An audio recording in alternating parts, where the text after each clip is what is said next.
Bon, Alain? OK. OK. Alors, recording in progress, ça va. Alors, Alain Labelle, ben, lui a siégé sur divers comités cette année et puis il va nous présenter aujourd'hui l'itinéraire. Robert Desrochers est administrateur responsable des publications dans les réseaux sociaux. Et il fait vraiment un beau travail. Et Robert, est-ce qu'on peut le voir dans le moment?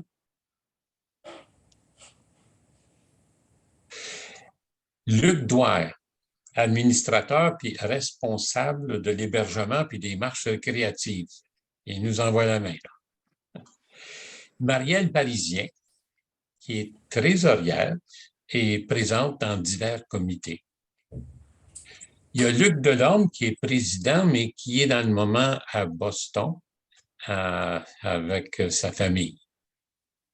Et moi, Gilles Touzin, je suis secrétaire et actif dans divers comités aussi. De plus, au CDO, on a des gens qui travaillent dans l'ombre, dans diverses tâches comme révision de texte, traduction de texte, création visuelle, accompagnement et le reste. On a une chance incroyable d'un grand nombre de personnes qui sont présents et qui sont actifs dans notre organisation. Avant d'aller plus loin, on a un petit sondage qu'on aimerait que vous faisiez. Et c'est là ici que, Julien, si tu pouvais nous présenter, nous faire apparaître le sondage. Un instant.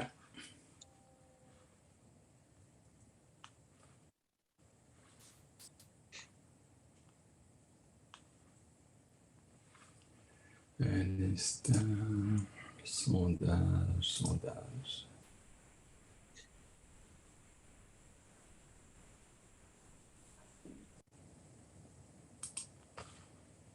Il s'agit de 3 questions et on va vous donner ça se fait rapidement. Et vous allez simplement ici, on vous donne une trentaine de secondes pour le faire.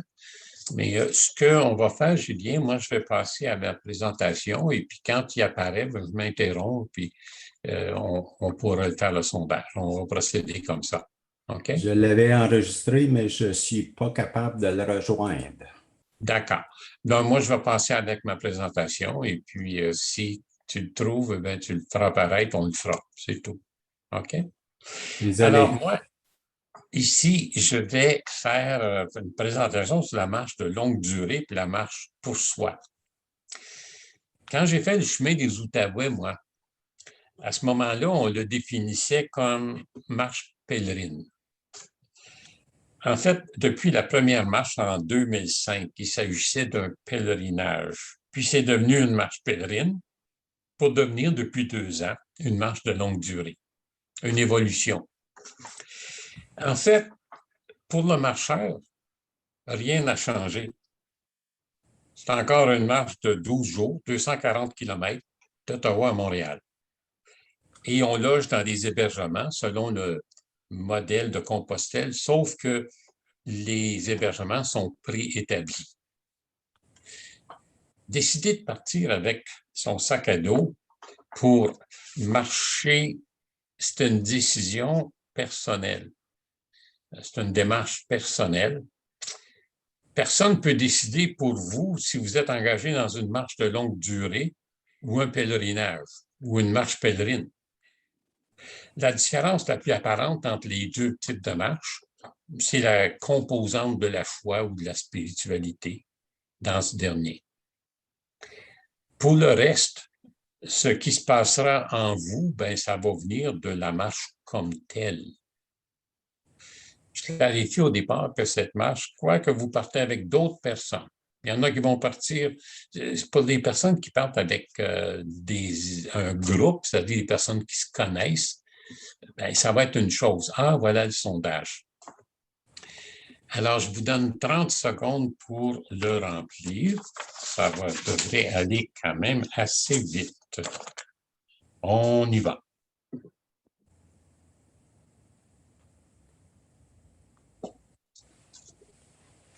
Est-ce que le choix numéro 1 pour la question 2, c'est oui, la réponse, puis le choix 2, ça serait non?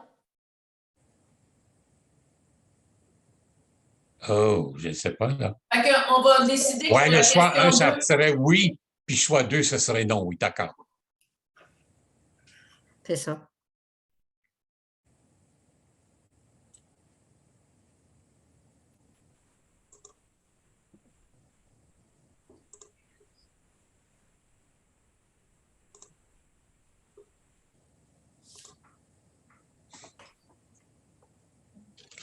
Et je continue. Donc, je disais ici, je clarifiais au départ que la marche que Luc, vous partez si avec tu veux d'autres parler, on ne personnes. t'entend pas. Il faudrait que tu actives ton micro. Bonjour, bonjour. J'ai une question. Ah, il est. Moi, Sur c'est que- le sondage que je viens de voir apparaître, là, c'est marqué « Êtes-vous de la région de l'Outaouais? » Choix multiple. Choix 1, choix 2. Choix 1, c'est oui. Choix 1, c'est oui. Choix 2, c'est non. OK, merci. OK, est-ce qu'on m'entend? Oui. OK. Alors, je disais, je clarifiais au départ que cette marche, quoique vous partez avec d'autres personnes, vous appartient entièrement. Vous la faites pour vous. C'est à vous de définir comment vous allez la vivre. Moi, quand j'ai fait les marches, je partais avec des personnes que je ne connaissais pas la première fois. La deuxième fois que je l'ai fait, je partais avec certaines personnes que je connaissais. Et dans les deux cas, c'est un peu différent. Ça va être à vous de décider si vous marchez seul ou avec d'autres, selon vos humeurs et vos besoins. Soyez à l'écoute de vous-même. C'est vraiment important, vous faites ça pour vous. Il ne faut pas laisser le groupe vous imposer son rythme. Vous quittez le matin quand vous êtes prêt, vous faites une pause quand vous en avez besoin, gardez le silence quand vous en avez envie, puis jasez quand vous avez besoin de vous distraire ou que vous avez besoin de rencontrer l'autre ou de vous confier, encore de partager vos questions, vos soucis, vos recherches, vos découvertes et peut-être pour demander de l'aide aussi. Gilles, tu voulais-tu que je mette fin au sondage? Je pense qu'il est fini, là, oui. Ben, Le résultat? Il y a 36 sur 40 qui ont voté. OK. On peut mettre fin, oui. OK. Je vais partager le résultat. Oui. J'ai marché, oui, non, 75 Outaouais, 39, 61, non. Et êtes-vous de votre première expérience? 28 puis 30 ont déjà marché, ont fait des longues marches. Mais je mets les Outaouais ici, il y a 25 qui l'ont déjà fait. C'est beau. Alors, vous avez vu les résultats? On peut faire défiler, hein? C'est intéressant quand même. Juste question, la dernière, je comprends que le oui, c'est des gens qui... Est-ce que c'est votre première expérience? C'est ça? C'est des gens qui commencent? Oui. Puis non, c'est ceux qui l'ont déjà fait. Comme Oui, c'est ça. OK. Pas juste ici dans la région. C'est ça.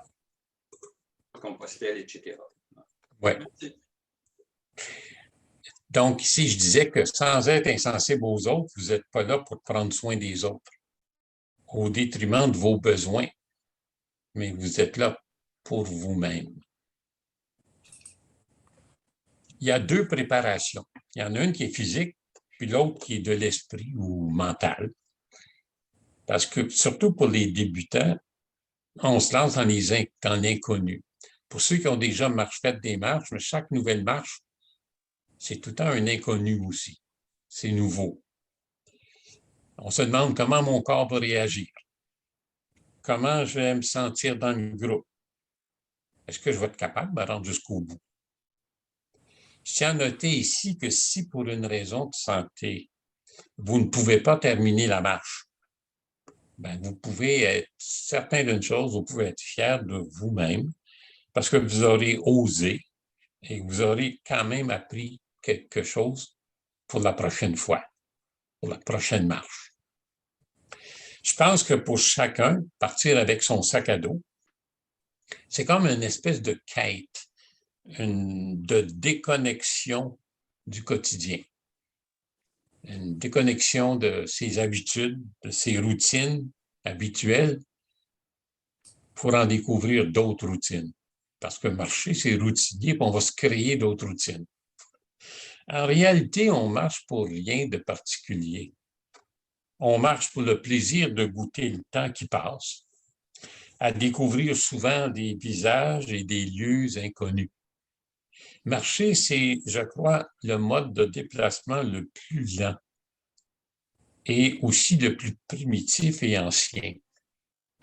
Depuis l'arrivée des hommes, des humains sur la Terre, ben, le déplacement, ça a été à pied pendant des millénaires pour finalement se servir de chevaux, d'animaux pour galoper un petit peu plus vite et finalement accrocher des chariots derrière ces animaux-là.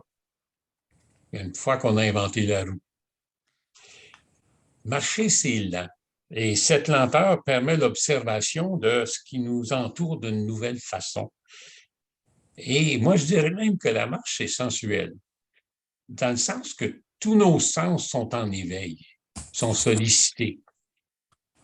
Vos yeux vont s'arrêter sur les couleurs des fleurs, les nuances et les tons changeants de l'eau, les courants dans la rivière, les maisons. Vous allez voir des belles maisons, des cabanes, il y a de tout. Les fermes puis les animaux qui sont autour. Les travaux dans les champs, vous allez entendre le bruit des moteurs, des machines, les oiseaux, les animaux. Ce qui est assez étonnant, par exemple, quand on marche en campagne, il y a des vaches. Quand on passe en auto, on dit « Oh, il y a une vache! » Il y avait une vache. À vélo, ben, on regarde la vache, mais il faut faire attention à ce qu'on va pour ne pas se retrouver dans le gravel à côté puis piquer une fouille. À pied, la vache est là-bas, elle est encore là, elle est encore là, elle est encore là. Quand on arrive vis-à-vis, c'est curieux des vaches, elle va s'en venir près de la clôture pour venir nous voir. Et on va jaser avec elle un peu, puis on continue notre chemin. En auto, oublie ça, ça n'existe pas, ça, cette expérience-là. À vélo non plus. Ça va encore trop vite. Votre nez va devenir sensible aux odeurs qui émanent des fermes. Par exemple, l'odeur du foin fraîchement coupé. Ça, là, c'est tellement, tellement agréable. Il y a aussi les odeurs de fumier. Dans les boisés, il y a des odeurs florales, là, des vieux bois en décomposition, des sapins. Dans les milieux urbains, ben, sentir l'essence. Mais aussi quand on passe devant un métro, vers à peu près 11 heures le matin, il y a les odeurs du poulet rôti. Seigneur, ça sent bon. Une chose que j'aime pas, c'est du Kentucky Fried Chicken, mais quand tu passes par un Kentucky, ça sent bon, surtout quand on a faim. Puis vos oreilles vont entendre la rumeur des machines qui besognent dans les champs, le bavardage des animaux, les vaches, les oiseaux, le ruissellement de l'eau et le son de vos pas. Il y a ce crunch dans le gravel là, tout le temps. Finalement, le toucher. Vous allez sentir la chaleur du soleil sur vous, le passage du vent, la pluie, ce qui risque d'arriver de temps à autre aussi. Ce contexte va vous permettre un certain émerveillement devant les choses simples, parce qu'on est entouré de beauté et de choses simples. La marche, après un temps, permet d'entrer dans une espèce de rêverie qui nous mène à une certaine intériorité. C'est le chemin qui compte et la destination, c'est souvent qu'un prétexte pour la marche. Moi, j'ai un voilier et on me disait, les gens qui ont des bateaux à moteur, ce qui compte, c'est la destination. Pour celui qui a un voilier, ce qui compte, c'est le chemin. Alors, c'est comme ça, je pense, marcher aussi. On ne marche pas parce qu'on veut se rendre à Montréal. Il y a des manières bien plus rapides, bien plus simples pour aller à Montréal. On prend l'autobus, le train ou ben non, sa voiture. pour aller à Montréal à pied. Donc, c'est pas pour aller à Montréal qu'on fait ça. C'est pas parce qu'on veut aller à Montréal. Non, c'est plutôt une marche vers soi.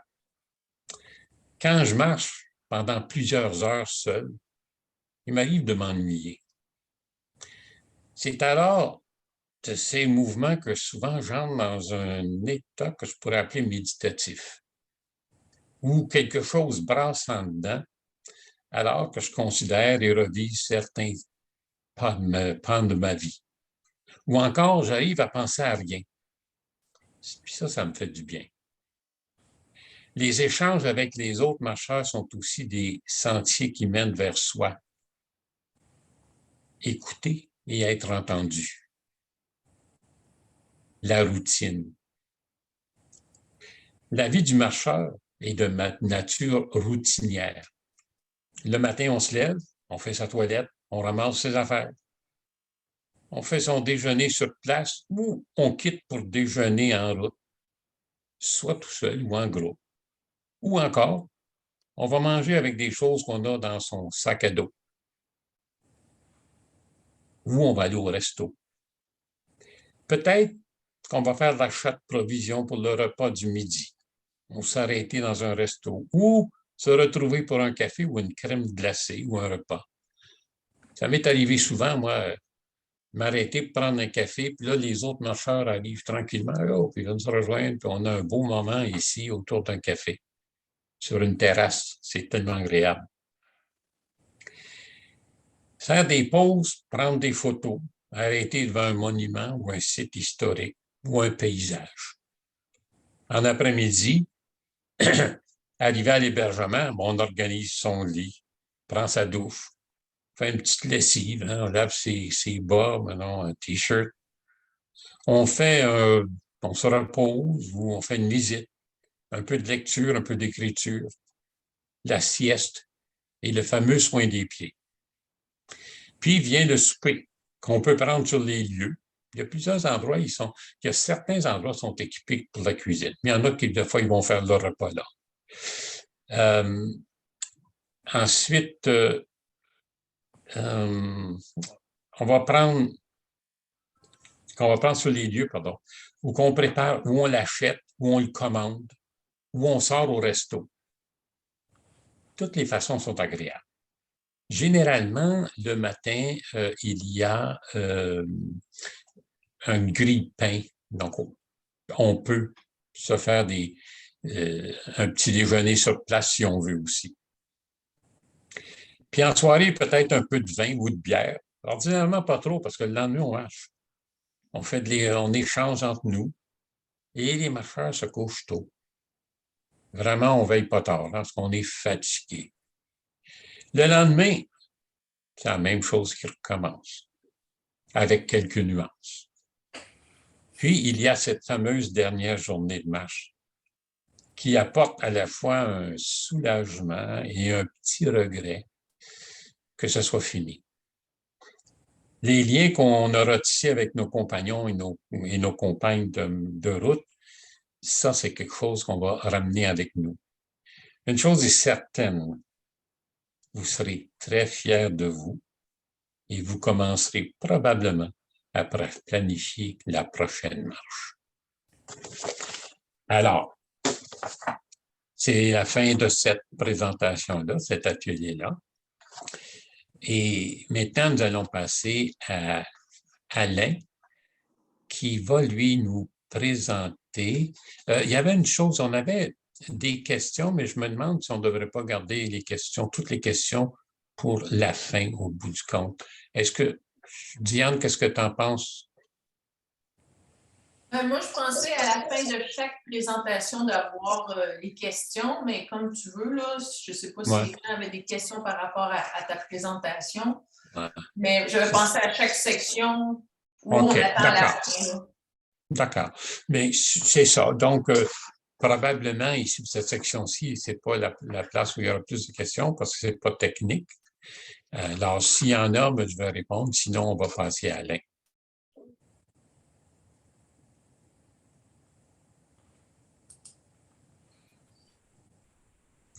OK. Alain, Tu vas nous présenter l'itinéraire. Il faudrait que ton micro soit ouvert. Ouais, le micro n'est pas ouvert. Voilà. Tout le monde m'entend? Alors, bonjour à tous les marcheurs, toutes les marcheuses et les marcheurs qui se lancent sur le chemin des Outaouais. On va parler un peu de votre itinéraire. D'abord, cet itinéraire-là, de façon très précise, va être mis à votre disposition sur le site web du chemin des Outaouais d'ici la mi-avril. D'autre part, vous serez accompagné pour le premier tronçon au départ d'Ottawa. Vous serez accompagné, il y aura un accompagnateur à qui vous pourrez poser les dernières questions, les dernières interrogations. Mais voici donc quelques précisions sur votre cheminement. Vous allez marcher d'Ottawa à Montréal, sur les deux côtés de la rivière des Outaouais, au Québec et en Ontario. Vous allez traverser cette magnifique rivière à 3 reprises, en bac, et vous allez vous plonger dans les superbes paysages de l'Ouest québécois et de l'Est ontarien, pour ceux qui ne connaissent pas la région. Vous allez rencontrer des citoyens sympathiques de ces régions.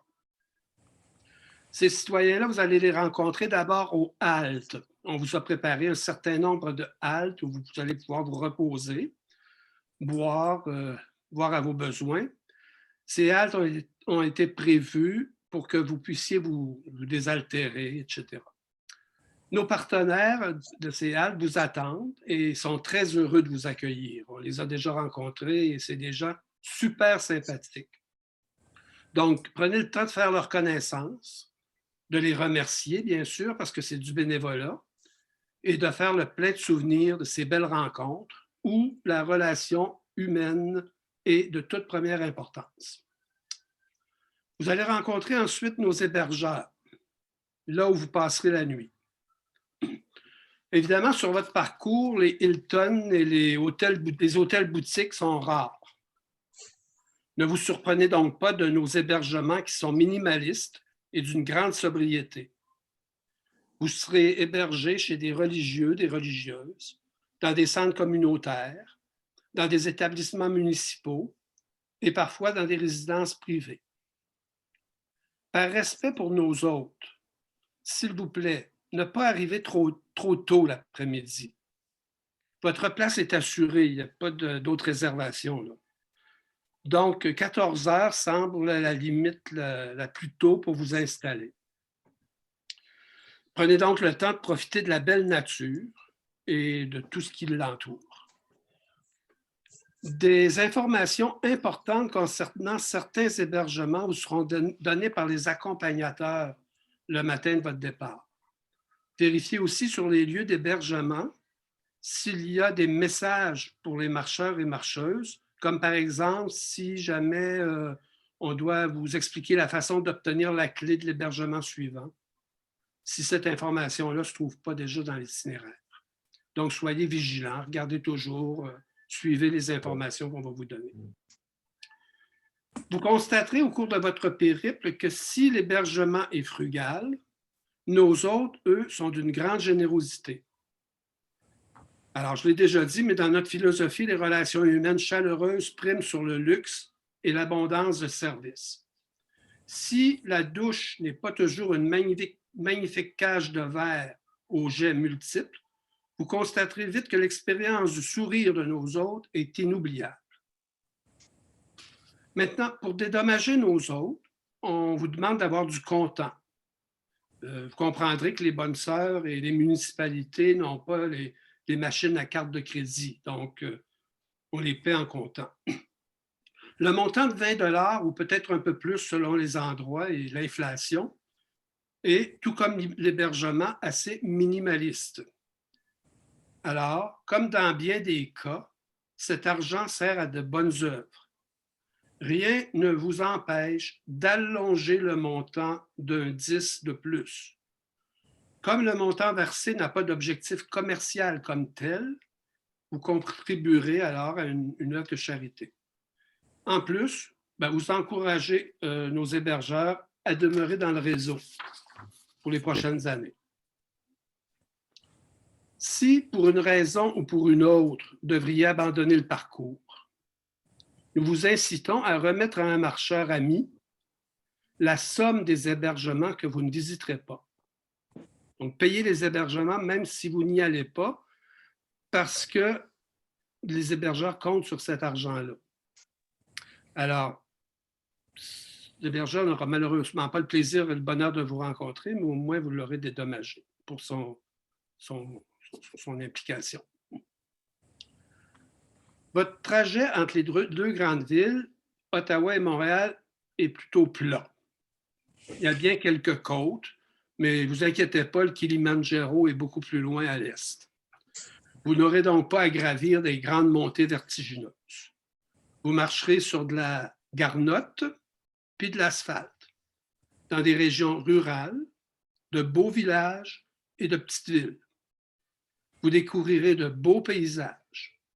Profitez donc du calme des petites routes de traverse et de la belle campagne aux paysages bucoliques avec les vaches, comme Gilles parlait tantôt.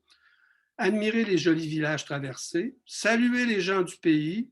Un beau bonjour et un large sourire ouvrent souvent bien des portes.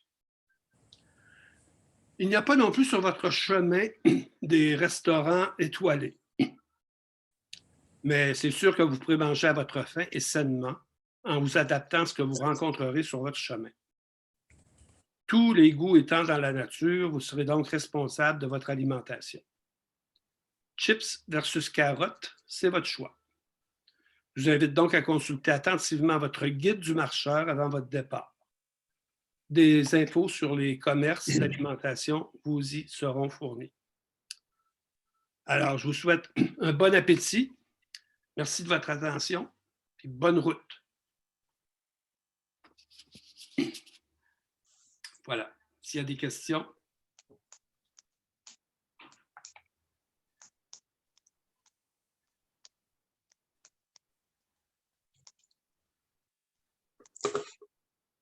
Je lever ma main. J'imagine que toute l'information va nous être fournie dans le guide qu'on devrait recevoir d'ici la mi-avril, c'est ça? Vous allez avoir tout l'itinéraire d'ici la mi-avril, et le guide va être aussi affiché. OK. Merci.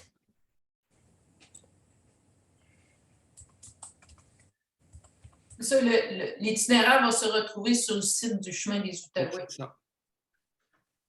D'ailleurs, il l'est déjà à quelques endroits.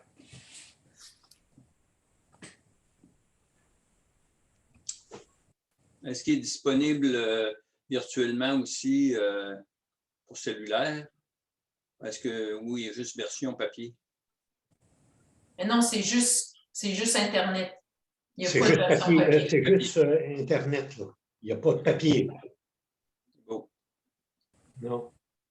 Il faut aller sur le site Internet, sur le site du Chemin des Outaouais. Chemin des Outaouais. Là, on a toutes les informations.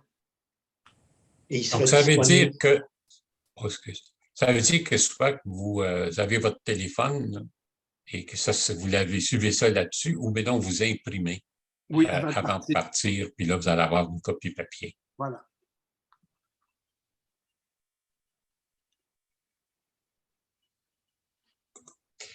Alors, s'il n'y a pas d'autres questions... S'il vous plaît. Oui, Hélène. Le message aux marcheurs à chaque étape, sous quelle forme ça se présente? Est-ce que c'est un email qu'on reçoit? Est-ce que c'est une étiquette à la porte? Bien, ça peut être sur la table, ça peut être sur la table. Quand vous arrivez dans l'hébergement, il peut y avoir une table, donc sur la table ou il va y avoir des indications. Ça ne sera pas par Internet. Les indications pour, par exemple, la clé, où trouver la clé quand vous arrivez à Thurso, bien, on ne veut pas la mettre, aller dans la boîte aux lettres rouge parce que là, c'est sur Internet, tout le monde y a accès. C'est pour ça qu'on veut garder l'information à l'extérieur d'Internet. Donc, votre hébergement que vous avez avant, vous allez retrouver un papier sur la table. Ça va être évident, puis vous allez retrouver l'information à ces endroits-là. S'il n'y a pas d'information, ça veut dire que tout est beau. Oui, tout à fait. Exactement. Ça ne veut pas dire qu'à chaque hébergement, il y a de l'information pour le prochain hébergement. C'est juste pour des cas particuliers concernant la récupération de la clé.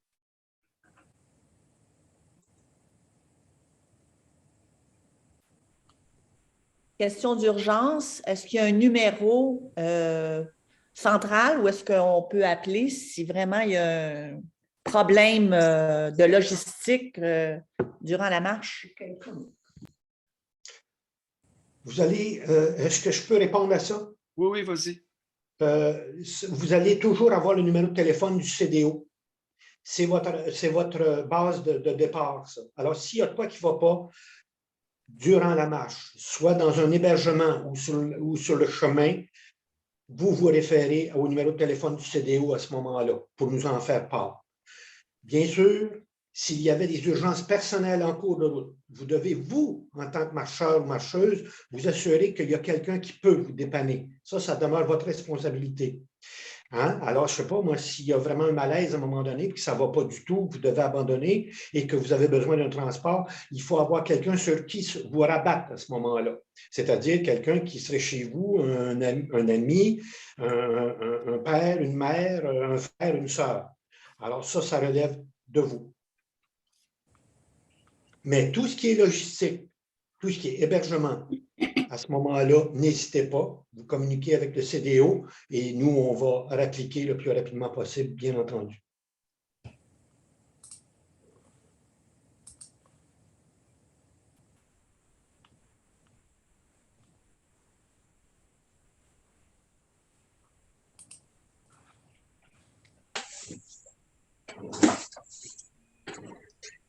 OK.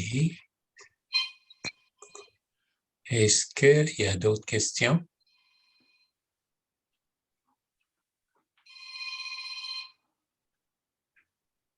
Oui, allô? OK. Donc, nous allons passer à la prochaine présentation et c'est Diane qui va nous la présenter. Vas-y, Diane. Merci, Gilles. Bonjour tout le monde. Les différents sujets que je vais vous parler aujourd'hui ont un thème commun, c'est-à-dire comment éviter les ampoules, parce que ça peut s'avérer assez douloureux et ça peut vous gâcher votre belle journée de marche. Donc, afin de mettre toutes les chances de votre côté pour éviter les ampoules, je vais vous parler comment prendre soin de vos pieds avant et pendant la marche. Puis, un autre aspect à considérer pour mettre toutes les chances de votre côté, c'est évidemment d'avoir un bon choix pour les chaussettes et les chaussures. Parlant de chaussures, qu'est-ce qui est préférable pour le chemin des Outaouais? Est-ce que c'est préférable d'avoir des chaussures ou des bottes? Donc, je vais vous en parler durant ma présentation. Puis, je vais terminer ma présentation avec la préparation physique parce que ça aussi, c'est important. Durant ma présentation, comme on l'a mentionné, je ne prendrai pas les questions, mais par contre, à la fin de la présentation, je vais y répondre. Mais durant ma présentation, si vous avez des questions, puis pour ne pas oublier votre question, vous pouvez utiliser le chat pour mettre votre question. Donc, on débute avec les soins de pied. Puis là, je ne voudrais pas faire peur à ceux dont ça fait notre 72 % de nos participants qui n'ont jamais fait de marche longue durée. Mais c'est ça, il y a quand même des personnes qui sont plus propices que d'autres à faire des ampoules. Donc, c'est pour ça qu'aujourd'hui, on aborde beaucoup le sujet par rapport aux ampoules.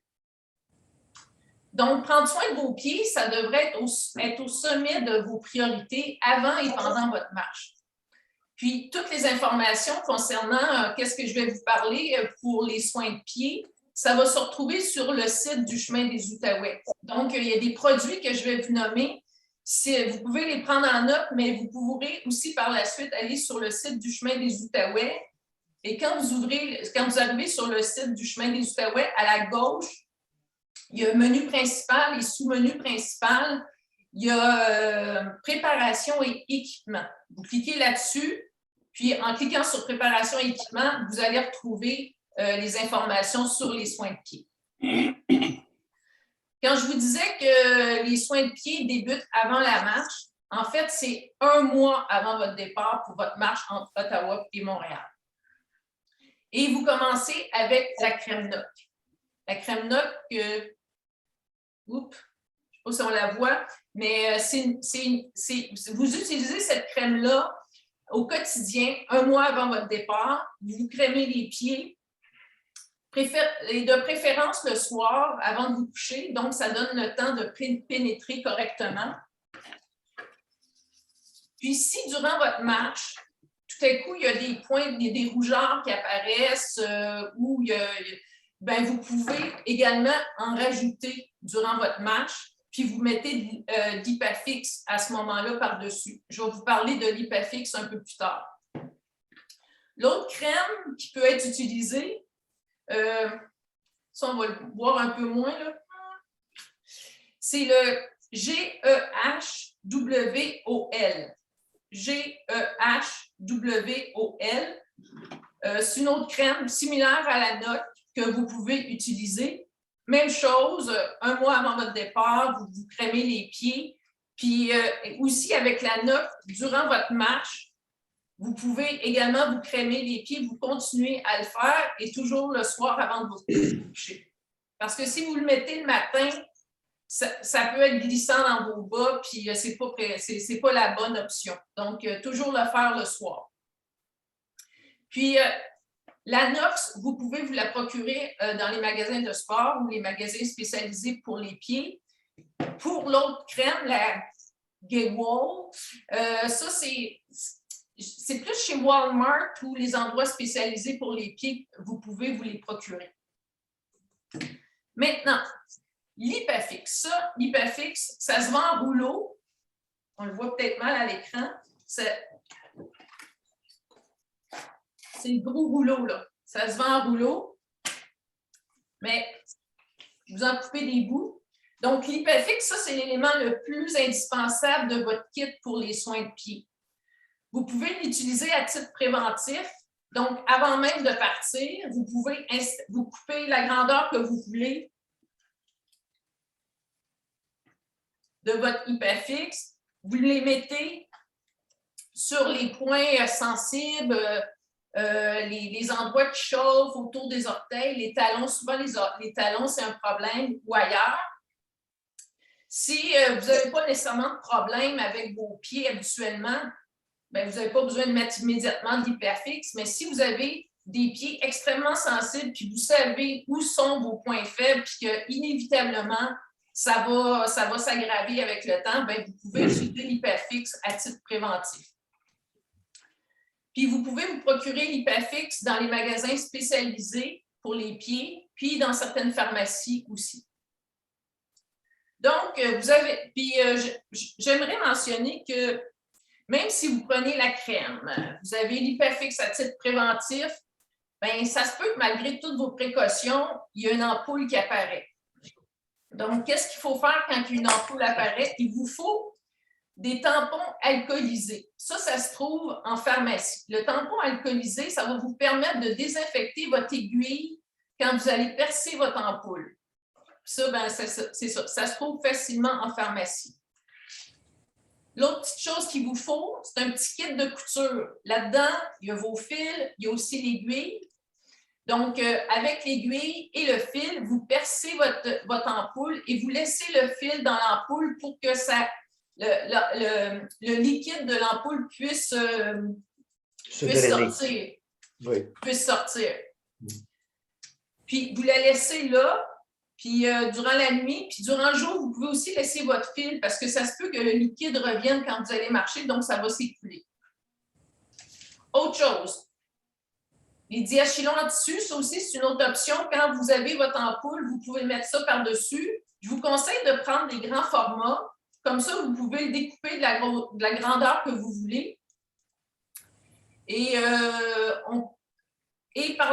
des fois, ces morceaux de tissu-là ne collent pas tellement bien sur la peau.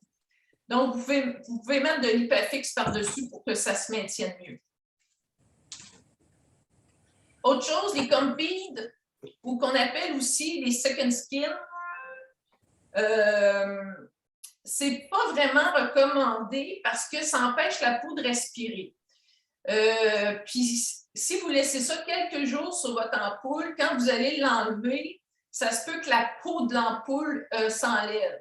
Puis c'est pas ça que vous voulez, puis ça peut vous faire très mal. Donc, si vous en avez, vous trouvez que ça fonctionne pour vous, tant mieux, mais c'est pas nécessairement recommandé. Autre chose, le coussin en trou de bain. Je sais pas, on voit le trou ici, là. Donc, puis ici, on a les coussinets tout autour. Ça, c'est quand vous avez l'ampoule, vous mettez ça par-dessus l'ampoule, puis le coussinet devrait être plus haut que l'ampoule. Comme ça, la friction s'installe sur le coussinet et pas sur l'ampoule. Il y a aussi les pansements ou coussinets Moleskine qui peut être utilisé pour la friction et les ampoules également. Puis évidemment, il vous faut des mini ciseaux parce que le poids, c'est important dans votre sac. Donc, vous prenez des mini ciseaux pour couper la grandeur des pansements que vous voulez. Mais là, je vous ai donné un paquet de produits, mais essentiellement, ce que vous avez besoin, là, c'est la crème NOC, Lipafix, tampon alcoolisé, votre kit de couture, les mini-ciseaux. Puis si vous avez seulement ça, bien, vous êtes déjà en business. Bon, bien, ça conclut ma partie sur la prévention puis les soins pour les ampoules. On va maintenant poursuivre avec les différentes options pour les chaussettes ou pour les bas. Parce qu'un bon choix de chaussettes de randonnée, ça peut vous éviter des ampoules, des échauffements, des frottements désagréables aussi. Donc, il y a différentes options qui s'offrent à vous. Il y a porter 2 paires de chaussettes. La première couche, c'est un bas mince en polypropylène. C'est vraiment mince, ces bas-là, c'est vraiment mince. Puis, ça permet d'évacuer l'humidité. Puis, vous ajoutez une autre paire de bas par-dessus, souvent soit un icebreaker ou en laine mérino. Vous pouvez aussi seulement avoir votre bas en laine mérino ou icebreaker. Vous pouvez aussi juste avoir une paire de bas. Une autre option, c'est la chaussette double épaisseur. Là, je vais essayer de vous montrer ça. C'est comme, au lieu d'avoir 2 paires de bas, dans une paire de bas, vous avez 2 épaisseurs. Donc ici, je ne sais pas si vous voyez, mais à l'intérieur, ça me fait 2 épaisseurs de bas. Donc, vous avez...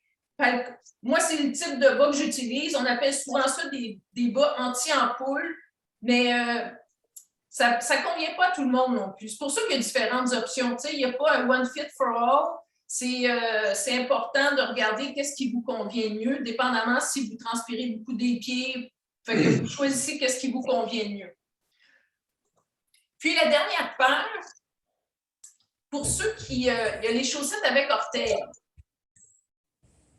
Donc, je ne sais pas si vous allez voir ça, mais ici, on voit les doigts d'orteil. Oui. Donc, ceux qui ont... c'est pour éviter les ampoules entre les orteils.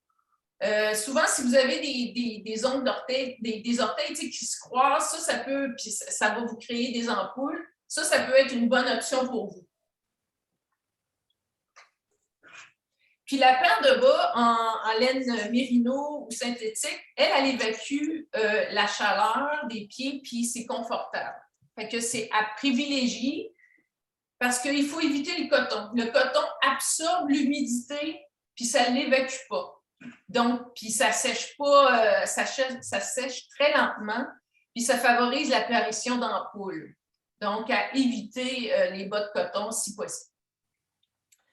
Mais peu importe la chaussette que vous allez choisir, il faut qu'elle épouse bien votre pied puis qu'il n'y ait pas de plis. Donc, elle adhère complètement à votre pied. Ce n'est pas trop grand, ce n'est pas trop petit, vous êtes bien dedans. Il y a aussi une bonne pratique pour éviter les ampoules, c'est de prendre une pause comme Gilles mentionnait, on a des haltes. Donc, profitez de ces haltes-là pour prendre une pause, soit après 1 heure, 1h30 ou 2 heures de marche. Puis quand vous faites votre pause, bien, vous enlevez vos chaussures, vous enlevez vos bas, puis comme ça, vous allez pouvoir faire aérer vos pieds. Puis, vous vérifiez en même temps, tant qu'à avoir vos bas enlevés, si vous n'avez pas des rougeurs ou des endroits sensibles à cause d'un point de pression. Puis, si c'est le cas, attendez pas. Mettez immédiatement de l'Hypafix ou mettez de la crème Nox plus l'Hypafix pour éviter que ça s'aggrave. Puis, si vos chaussettes sont humides, vous les changez immédiatement. Il faut vraiment garder les pieds au sec. Donc, vous enlevez vos chaussettes humides, vous en prenez des sèches, puis vous mettez vos chaussettes humides sur votre sac à dos pour les faire sécher. À l'extérieur du sac à dos. Oui.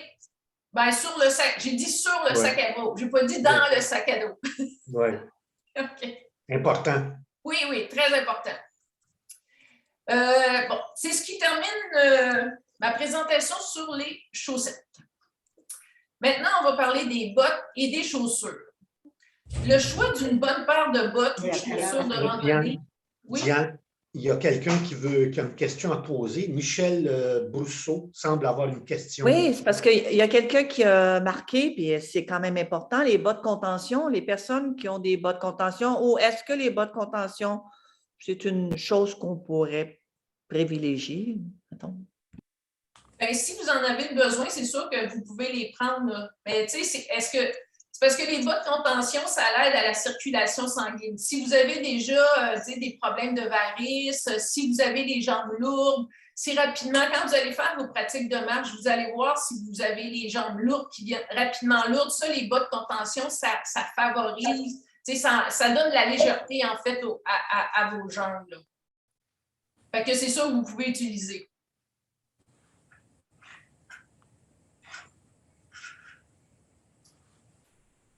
Y avait-tu d'autres questions par rapport aux chaussettes? Hélène? Oui, si je peux me permettre, par rapport aux bas de contention, moi, j'utilise les bas de contention, mais pour la marche, j'utilise les jambières compressives. Alors, le pied est libre, il n'y a pas de nylon sur le pied, puis je peux mettre les bas. Je vais juste partager.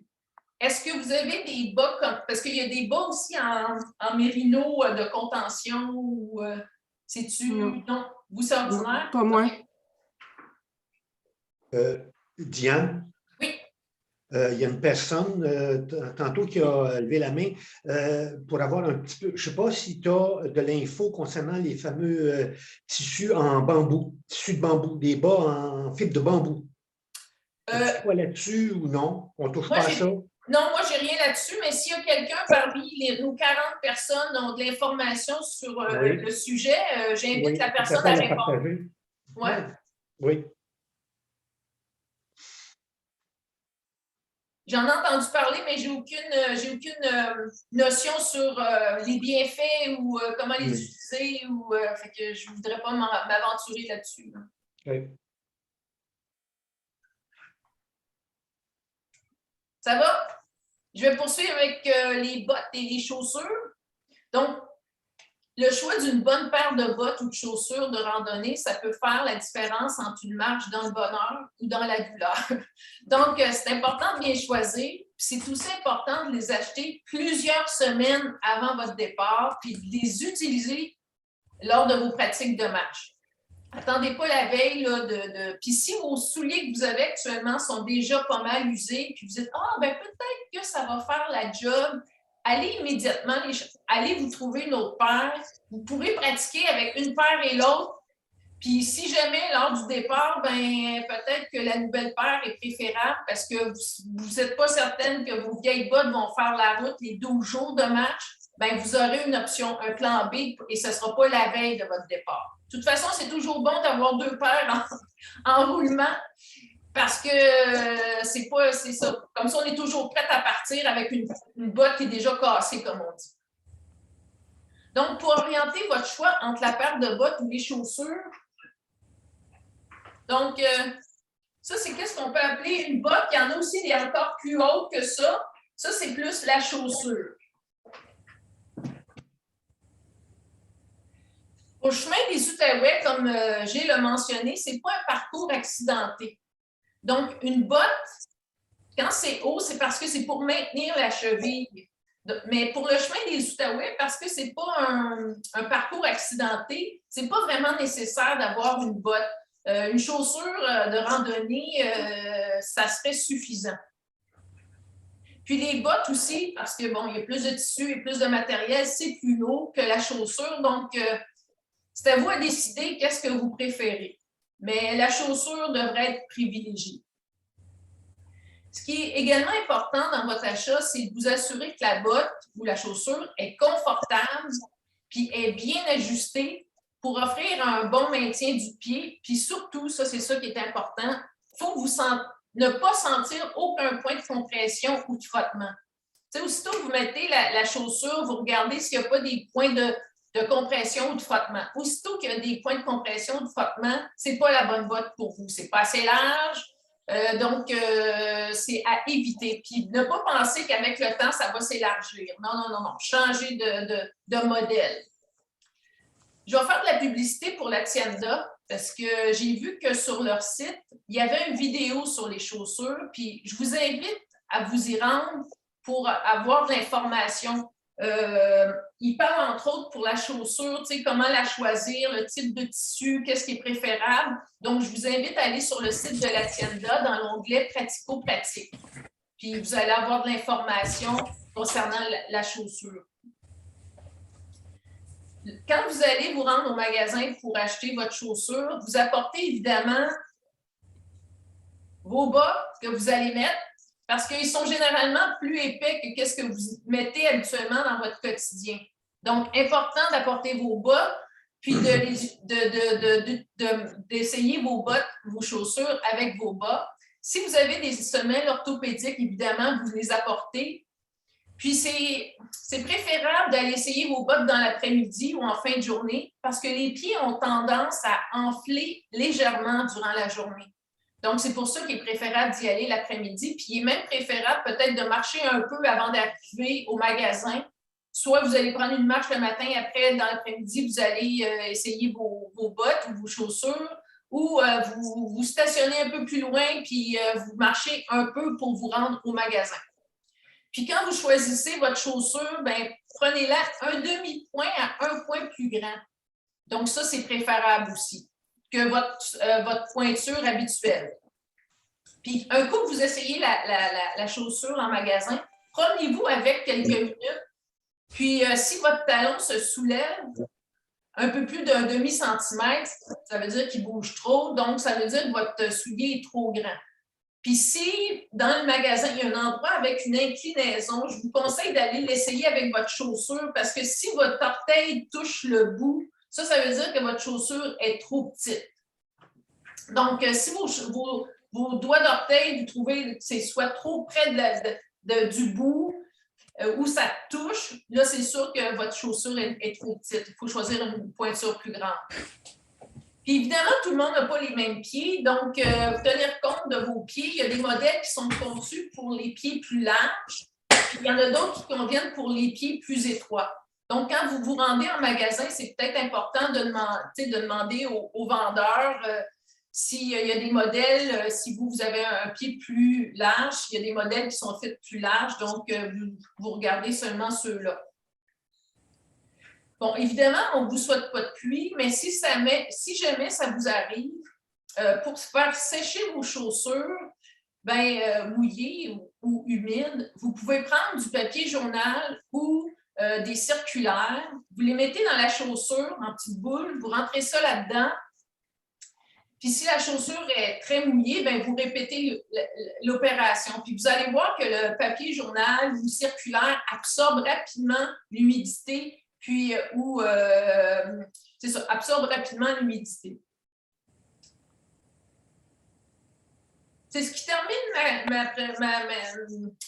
ma partie sur les chaussures. Est-ce qu'il y a des questions avant que je passe à la préparation physique? Moi, ce n'est pas une question, c'est juste un commentaire par rapport à la pluie.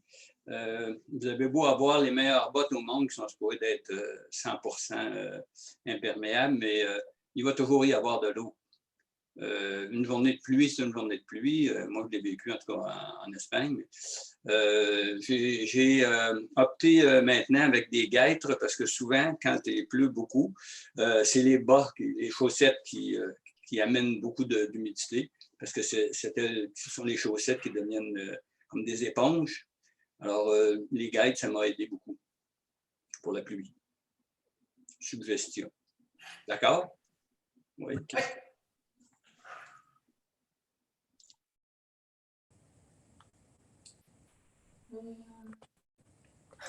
OK, j'ai une question. Est-ce que les bas en mérino ont une durée de vie, genre après 1000 km, ils sont moins bons? Moi, je dirais qu'avant 1000 km. Oui. Oui. Ils sont surtout fragiles quand on les lave pour ne pas les tordre trop fort. Ouais. Ouais. Après 1000 km, c'est comme des pneus. Il faut les changer. Hélène, vous avez une question? Je voudrais revenir sur les guêtres dont parlait monsieur. Quelle hauteur de guêtre il a utilisé? Est-ce que c'était parce qu'il y en a qui sont juste à la cheville, il y en a qui montent jusqu'au genou? Moi, c'est au mollet, là, ils sont assez hauts. Ah, OK. Ouais. Mais si vous avez, moi en tout cas, j'en ai pas là, un pantalon imperméable là, que tu peux glisser par-dessus tes jeans ou quand il arrive un orage subit, tu n'as pas le temps d'enlever tes bottes. Là. Pensez à acheter des pantalons imperméables qui ouvrent sur le côté assez haut là, pour pouvoir glisser les bottes sans les enlever, sinon c'est foutu. Merci. Par la guêtre, là. Bon, je vais passer à la préparation physique, ma dernière partie. Donc, avant d'entreprendre le chemin des Outaouais, on vous encourage à vous préparer et à prendre part à des marches. C'est important de vous entraîner de façon graduelle pour atteindre une distance de 20 km parce que le chemin des Outaouais, il y a une moyenne de 20 km. Donc, avant de partir, soyez conscient d'être capable de marcher au moins 20 km. Puis même avant de partir, essayez de marcher 2 ou 3 jours d'affilée pour voir, parce que des fois, juste une journée, ça va, mais quand on fait du répétitif, c'est là que les bobos commencent à sortir. Donc, c'est bon d'essayer avant de partir d'avoir 2 ou 3 jours d'affilée de marche. Puis évidemment, lors de vos pratiques, bien, vous portez vos chaussures puis les vêtements que vous allez utiliser. Puis, vous vous habituez aussi à marcher avec votre sac à dos. Puis graduellement, au fil des semaines de vos pratiques, bien, vous augmentez le poids de votre sac à dos. Jusqu'au poids que vous allez avoir quand vous allez marcher sur le chemin des Outaouais. On ne parlera pas du sac, mais c'est ça. Soyez vigilants pour tout ce que vous allez mettre dans votre sac. Le poids, c'est important. Tant qu'à y être, je devrais mettre ça, là, c'est pas tellement recommandé. C'est pas obligatoire d'avoir des bâtons de marche, mais ça peut aider à réduire l'impact sur vos articulations, puis ça peut aussi vous donner du rythme. C'est à vous de décider. Là. Il y a les pro-bâtons et il y a ceux qui n'aiment pas avoir des bâtons, mais c'est à vous à décider. Donc, pour les pratiques de marche, si vous demeurez dans la région de l'Outaouais, vous êtes des chanceux. Donc, le chemin des Outaouais vous offre des pratiques de marche, et c'est gratuit, les lundis, mercredis et vendredis à 9 h. Puis, nos pratiques de marche vont débuter lundi prochain. Donc, tout de suite, on se met sur les pratiques de marche. Puis, au fil des semaines, les distances vont augmenter, puis le degré de difficulté aussi. Puis pour connaître les lieux de départ pour les marches, bien, vous allez sur le site du chemin des Outaouais. Vous avez en haut l'onglet Marche. Vous cliquez là-dessus, puis vous allez retrouver toute l'information. Si vous n'êtes pas de la région ou si les marches du chemin des Outaouais ne vous conviennent pas, vous pouvez aller sur le site de Rando Québec. Le site de Rando Québec, sous l'onglet Club de marche. Et sous l'onglet Club de marche, vous allez trouver la liste des clubs de marche de toutes les régions. Donc, vous pouvez ainsi vous trouver un club de marche pour vos pratiques. S'il n'y a pas de club de marche dans votre région, bien, vous pouvez aussi vous trouver des amis dans votre secteur pour vous motiver ou des amis avec qui vous pourrez pratiquer. Des fois, la motivation n'est pas toujours là quand on est tout seul, mais quand on est accompagné, ça rend l'activité plus intéressante. Puis, je voudrais aussi vous mentionner les pratiques. Les pratiques, ça ne se fait pas seulement quand il fait soleil. C'est aussi quand il pleut. Parce que la pluie, c'est une bonne façon aussi de tester votre matériel pour savoir si c'est étanche. Le cover que vous mettez sur votre sac à dos, est-ce qu'il est vraiment étanche? Est-ce que votre pantalon de pluie qui date de 10 ans, est-ce qu'il est toujours imperméable? Est-ce que votre manteau de pluie, fait que ça vous permet de tester votre matériel. Donc, je vous invite fortement, lorsqu'il pleut, d'aller tester votre équipement. On ne vous souhaite pas de la pluie durant le chemin des Outaouais, mais il n'y a pas de garantie qu'il va y avoir du soleil pendant 12 jours. Ça, on n'a pas de garantie là-dessus. Donc, en résumé, commencez à vous crémer les pieds au quotidien 1 mois avant le début de votre marche, mais si vous n'avez pas de problème particulier avec vos pieds, vous n'avez jamais eu, vous avez une grande expérience en longue randonnée, puis vous n'avez jamais eu de problème, vous n'avez pas besoin d'utiliser la crème, là. Mais si vous pensez avoir des petits pieds fragiles, ben c'est peut-être le temps de, 1 mois avant, de commencer à vous crémer. Quand vous marchez, faites des pauses régulièrement lors de vos marches, puis vous enlevez vos chaussures, vous enlevez vos bas, puis soyez pas gênés. Souvent, les gens sont un peu gênés. « Oh, ben tu sais, je vais enlever mes chaussures, mes bas. » On ne fait pas ça dans notre quotidien. Mais quand on a un sac à dos, là, on a le droit de faire ça. Dites-vous qu'un sac à dos, ça vous donne le droit d'enlever vos chaussures quand vous faites une pause, puis vous enlevez vos bas, puis ça vous permet d'aérer vos pieds. Puis, vous changez vos bas s'ils sont humides. Puis n'oubliez pas d'examiner aussi vos pieds. Puis s'il y a de la friction, si vous avez des points de friction, des petits points rouges sur vos pieds, bien, vous pouvez remettre de la crème Nox, vous mettez de l'Hypafix dessus. Puis lors de l'achat de vos chaussures, vous y allez en après-midi, un demi-point à un point plus grand que vous achetez, puis n'oubliez pas de vous pratiquer. Donc, c'est ça qui conclut ma présentation. Est-ce qu'il y a des questions par rapport à cette dernière partie? Oh, silence radar. La première crème dont tu as parlé, là. La crème NOC. Comment tu écris ça? N-O-C. N-O-K. Crème NOC. OK, merci.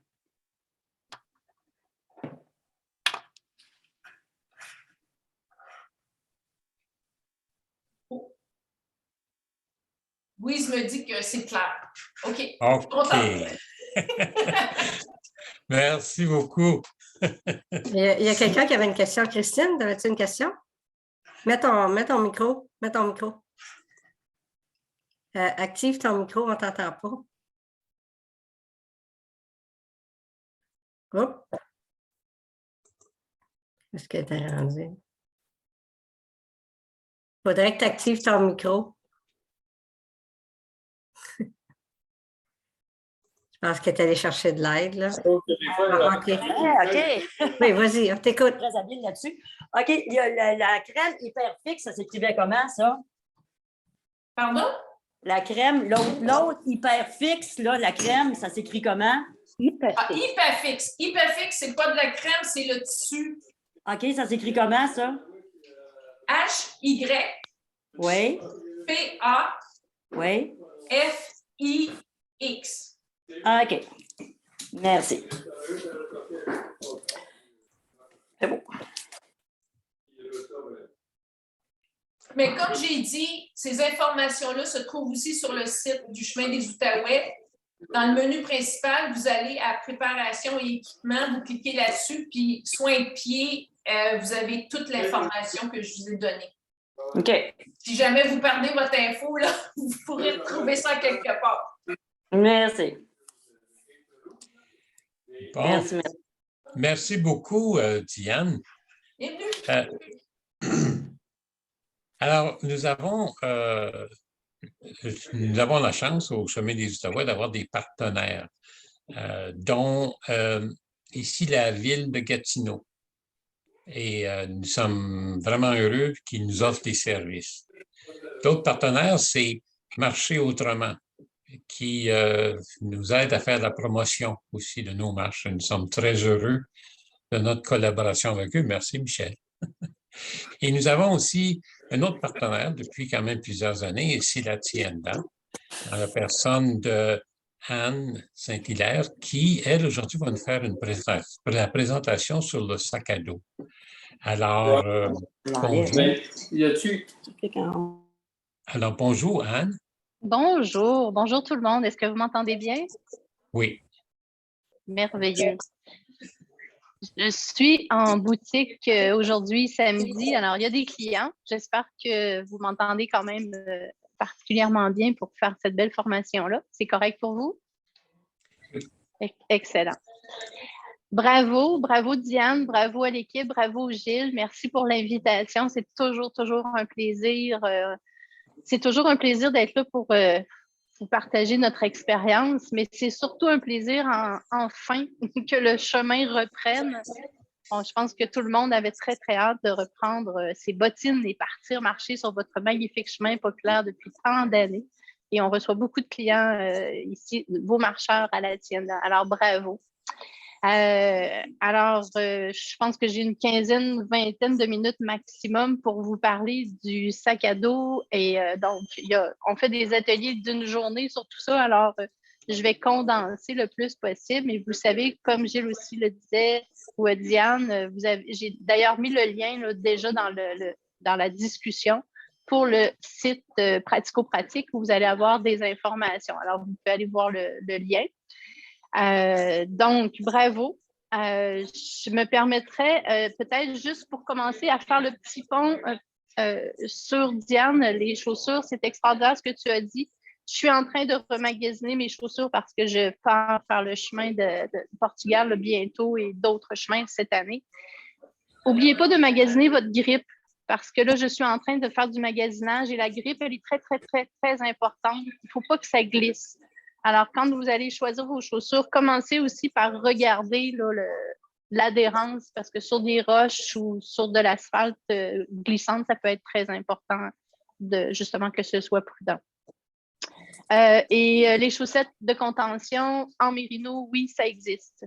Alors, ceux qui en ont besoin, demandez à votre podologue ou votre podiatre, ça existe. Si vous en avez besoin, bien sûr, ça va être important de marcher avec ça. Et l'autre point que j'avais par rapport à ça, c'est parfait. Mes notes sont faites pour ça. Et bien sûr, on vous offre un 10 % de rabais à la Tienda sur beaucoup d'accessoires de rando.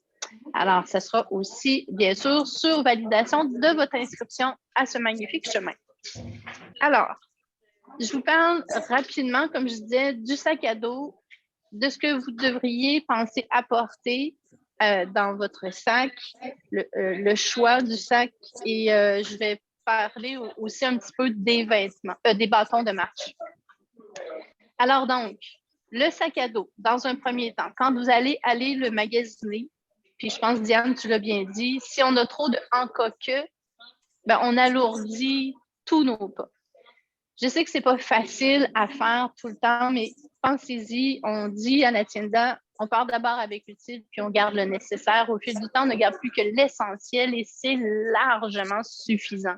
Vous ne partez pas pendant 6 mois, vous partez pendant quelques jours. Alors, vous aurez tout votre confort quand vous reviendrez à la maison. Alors, on va partir avec un kit de jour et un kit de soir. Un kit de jour et un kit de soir. C'est tout ce que vous avez besoin de penser. L'important, ça va être d'être confortable quand il fait froid. Comme aujourd'hui, c'est froid. Là, à Montréal, c'est froid. Je ne sais pas Gatineau. Mais il faut être confortable. S'il pleut, l'humidité est très alourdante si vous n'êtes pas bien équipé. Alors, on va majoritairement parler de fibres de mérino. Puis, je pense que Diane t'en a aussi parlé avec les chaussettes. Alors, pensez mérino. Ceux qui ne savent pas ce que c'est le mérino, c'est une fibre naturelle. C'est un animal qui s'appelle le mérino, qui est dans la famille des moutons. Mais la fibre, elle est beaucoup plus mince, plus douce, plus confortable. Alors, le mérino, c'est thermorégulateur, c'est antibactérien. Donc, vous n'auriez même pas besoin de faire votre lavage pendant tout votre voyage. Ça vous tente-tu, ça? Alors, ça, c'est un point vraiment intéressant. Et l'autre chose, c'est que vous ne puerez pas. Les pèlerins qui arrivent, qui ont marché en synthétique sous la pluie humide, chaude, on ne veut pas les avoir à côté de nous autres. Alors que le Mérino, il n'y en a pas de problème, vous ne vous sentirez pas, vous allez vous faire des amis au lieu de vous sentir isolé.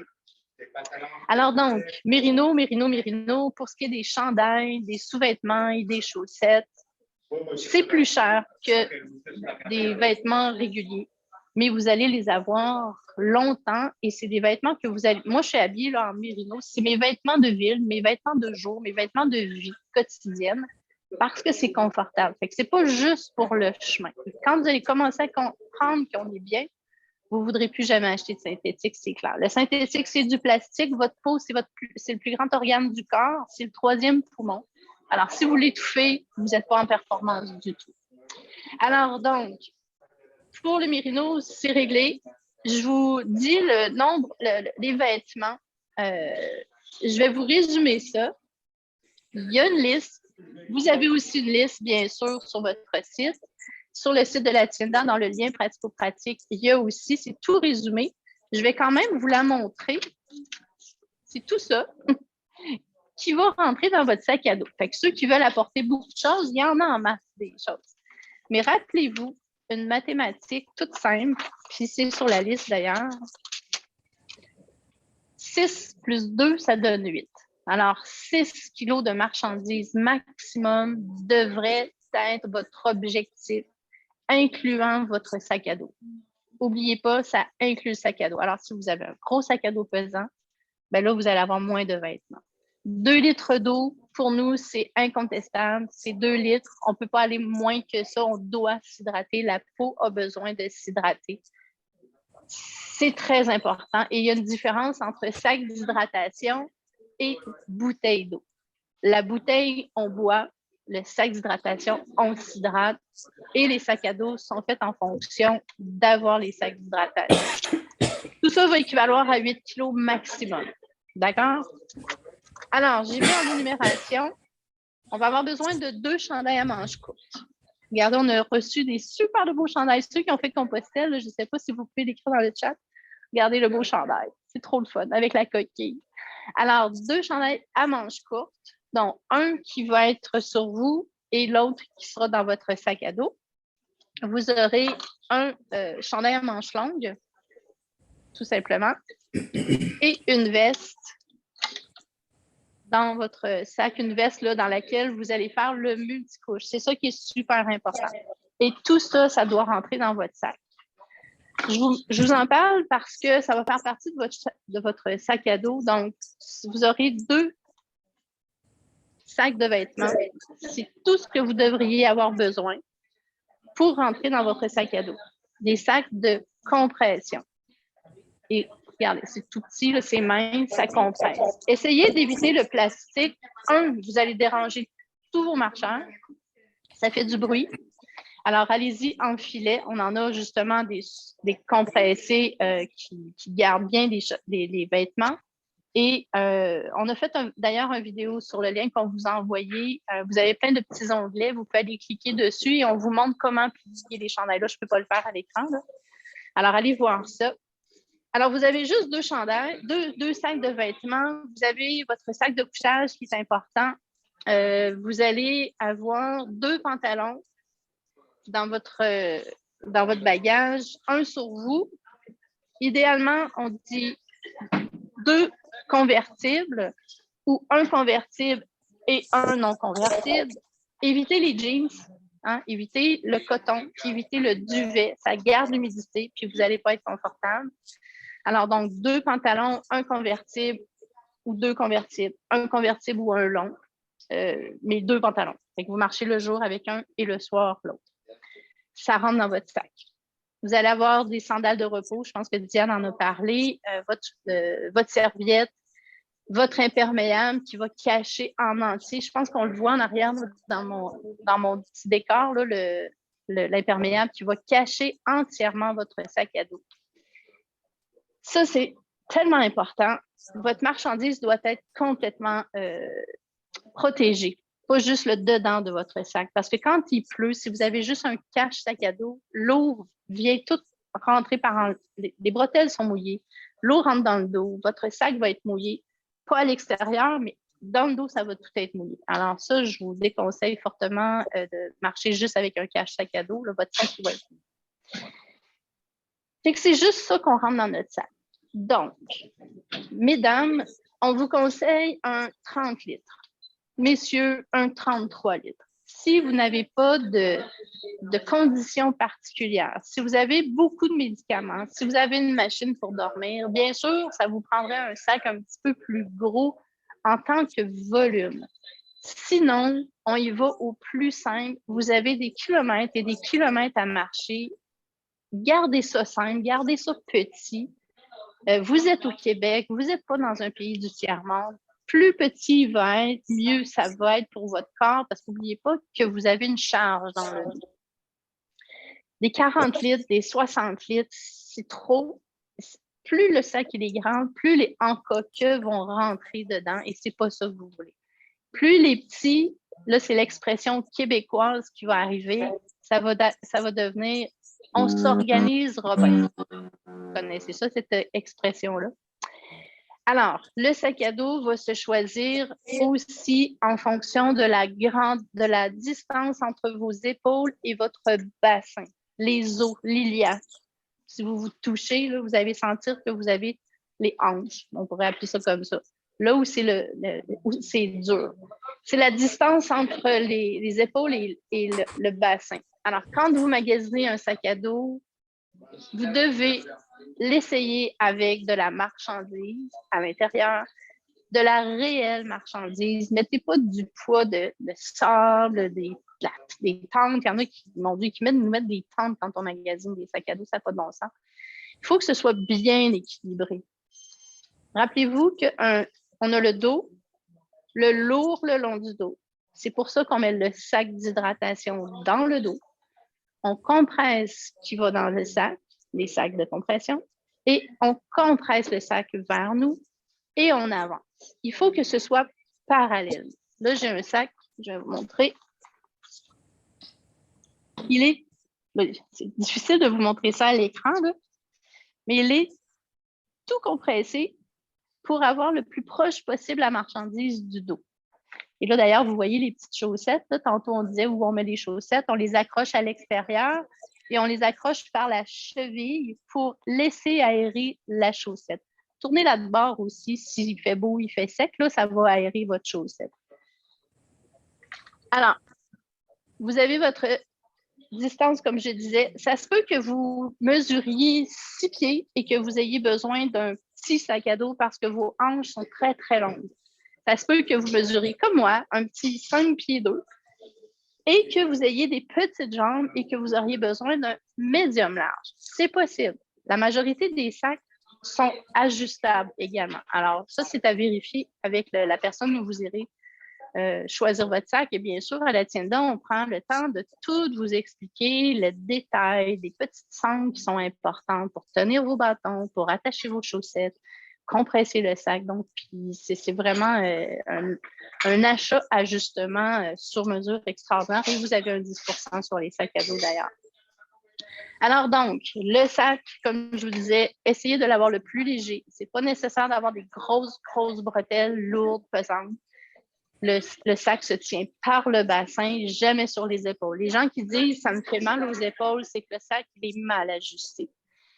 C'est vraiment important que vos épaules soient libres. On réajuste tout le temps et sur les vidéos qu'on a justement sur notre page YouTube, vous allez voir comment on enlève un sac à dos parce que ça aussi, c'est important. À la fin de la journée, vous êtes fatigué.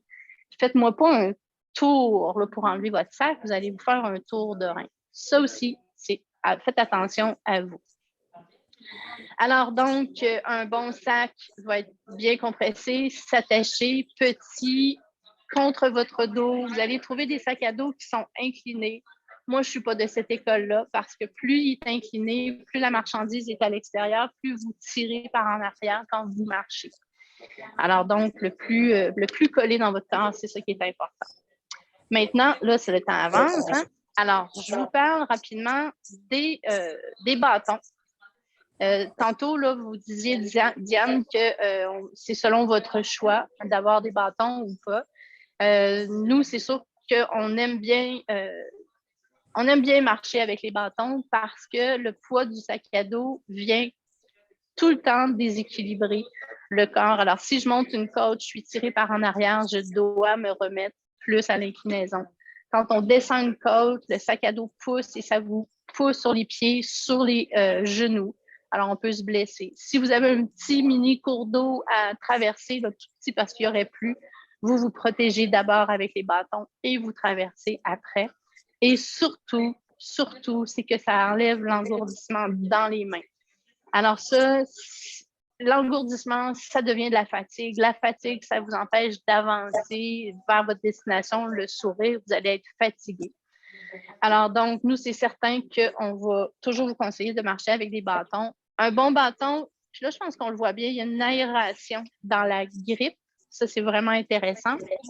Et si jamais vous optez de marcher avec les bâtons, la façon de prendre la dragonne, et on a des vidéos aussi qui le montrent, inquiétez-vous pas, je viens appuyer ma main dans la dragonne, question de m'appuyer pour avoir le bras à 90 degrés, en fait, parce qu'on veut avoir notre bras là, assis comme ça à l'ordinateur, c'est un petit peu plus difficile.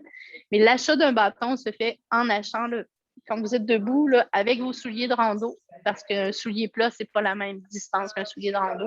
Alors, assurez-vous d'être à 90 degrés quand vous allez acheter votre bâton. Alors, vous pourrez regarder les vidéos sur le site pour gagner du temps. Mais une chose que je veux vous rappeler, les bâtons ont des pointes et des bâtons ont des embouts. Sur l'asphalte, on marche toujours avec les embouts et dans les sentiers, toujours avec les pointes libérées de l'embout. Si je marche sur l'asphalte avec ça, ça va faire du bruit, ça dérange tout le monde et vous-même. Et si je marche dans un sentier, hein, Gilles, c'est tellement, on l'entend, le toc, toc, toc, toc. Là. Moi, sur le chemin de Compostelle, là, des fois, là, je peux m'asseoir 15 minutes pour laisser passer les pèlerins qui n'ont pas de bâton. Hein, c'est hallucinant. Là. Imaginez les habitants, en plus. C'est incroyable. Et les embouts, si vous marchez dans les sentiers avec les embouts, ce qui arrive souvent, c'est que ça glisse et là, vous pouvez vous blesser. En descendant une côte dans un sentier avec les embouts, boum, on glisse, c'est pas mieux. Et ce qui arrive souvent, c'est que l'embout va justement partir entre deux roches, puis là, vous allez perdre un embout. Vous arrivez sur le sentier, puis là, le toc, toc, toc arrive. Fait que le soir, vous prenez une bouteille de vin, vous prenez le bouchon, vous le gardez, vous le tapez, puis il va rester, ça va faire un embout supplémentaire. Alors donc, je vous résumerai la marchandise, parce que là, mon temps est comme terminé. 2 chandails à manches courtes, un chandail à manches longues, une veste, un petit coupe-vent imperméable. Oui, un petit coupe-vent imperméable parce que s'il fait beau comme aujourd'hui, vous allez vouloir le soir aller vous promener, pas avec le gros poncho dans l'arrière, là, mais avec un petit imperméable. Et s'il fait froid, ça coupe le vent. L'imperméable qui cache tout. Mesdames, 2 brassières, c'est en masse. Et idéalement, une en mérino pour quand vous marchez. Et le soir, si vous voulez, une autre, c'est correct. Mais essayez de ne pas marcher avec du synthétique. Encore là, vous venez tout détruire la qualité de ne pas sentir avec quand on fait de la rando longue durée. 3 bobettes, maximum. Votre chemin, là, vous pourriez en avoir 2, puis c'est en masse. Encore là, en mérino. Parce que c'est la zone la plus humide qui soit du corps, je pense. Et donc, c'est vraiment confortable d'être au sec. 2 pantalons, 2 convertibles ou un convertible et un long. Mesdames, vous pourriez rajouter un leggings en mérino avec une jupette. C'est super. En option, si vous n'avez pas atteint le 6 kg, vous pourriez rajouter une chemise de soir, mais pas nécessairement marcher avec parce que les chemises sont en synthétique et ça dégage de l'odeur. Vous aurez 3 paires de chaussettes. Nous, c'est ce qu'on conseille. Donc, une qui est sur vos pieds, une sur votre sac à dos, comme je vous ai montré, et une dans le sac à dos. Et on change. Nous, on dit de changer aux heures, maximum aux 2 heures. Et regardez vos pieds. Et on a une beau vidéo de massage de pieds aussi. Profitez-en. C'est super important à chaque fois de se masser les pieds. Vous allez voir, le wow, vous arrivez, puis on dirait que vous faites du bien à votre corps. Puis il faut le préparer, hein, votre corps, avant de partir. Là, les échauffements, c'est important. Et les étirements aussi, c'est très important. On a aussi des formations de marche afghane pour apprendre à respirer, synchroniser la respiration quand ça ne vaut pas. Ça aussi, c'est super important. Vous aurez votre chapeau, évidemment. On dit en espagnol la sombra de tu sombrero, l'ombre de ton chapeau. C'est bien important parce que si vous cuisez au soleil, vous aurez plus d'énergie. Votre sac d'hydratation, là, j'aimerais ça vous montrer un micro-détail. Ceux qui n'aiment pas les sacs d'hydratation, c'est peut-être parce que vous avez souvent de l'eau qui reste dans votre boyau et l'eau qui reste dans le boyau exposée au soleil devient chaude. Alors, c'est tout simple, vous buvez avec la petite pipette et tout de suite après avoir bu, vous pèsez, je ne sais pas si on peut voir, là, ça ouvre en même temps. Si je pèse, il y a une petite ouverture. Je pèse en levant dans les airs, ce qui fait que l'eau va retourner dans votre sac à dos et donc ne sera pas exposée au soleil. Si vous êtes capable de vous trouver de la glace le matin avant de partir dans un café, un restaurant ou là à votre hébergement, remplissez votre sac de glace si c'est possible et s'il fait très chaud. Et votre eau, elle va être fraîche jusqu'à la fin de votre journée. Le soleil ne réchauffe pas l'intérieur de votre sac. Alors, ça, c'est super important et s'hydrater, c'est vraiment important. Alors, donc, je pense, Gilles, avoir fait le tour et pris mon temps maximum. Je ne sais pas si vous avez des questions à me poser. Ça me fait super plaisir d'y répondre. Je voyais mon petit bof, là. Je ne sais pas si ça, vous en avez, si vous connaissez ça, peut-être le petit dernier, un bandeau qu'on se met dans le cou et qu'on peut faire aussi un bandeau de randonneur. S'ils vendent beaucoup, ça, c'est vraiment génial. Et mesdames, vous sortez votre petite couette si vous avez les cheveux plus longs que moi.